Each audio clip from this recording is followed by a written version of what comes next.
अहमदनगर जिल्हा परिषद शिक्षण विभाग व जिल्हा गणित विज्ञान अध्यापक संघ अहमदनगर यांच्या संयुक्त विद्यमाने 51वे जिल्हास्तरीय गणित विज्ञान पर्यावरण प्रदर्शनाचे पारितोषिक वितरण महसूल तथा पालकमंत्री नामदार डॉक्टर राधाकृष्ण विखे पाटील यांच्या शुभ हस्ते करण्यात आले।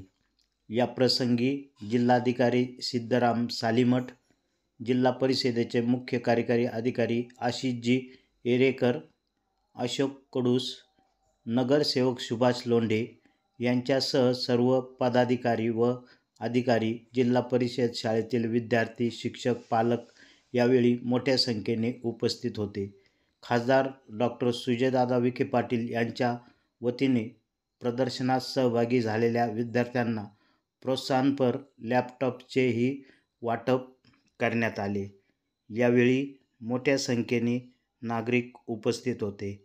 यावेळी उपस्थित असणारे विद्यार्थी यांना पारितोषिक वितरणही करण्यात आले। यावेळी नामदार राधाकृष्ण विखे पाटील यांनी उपस्थित नागरिकांना मार्गदर्शन केले। प्रवरा न्यूजसाठी पत्रकार विजय बोडके, राजुरी या यूट्यूब चॅनलला सबस्क्राईब करा।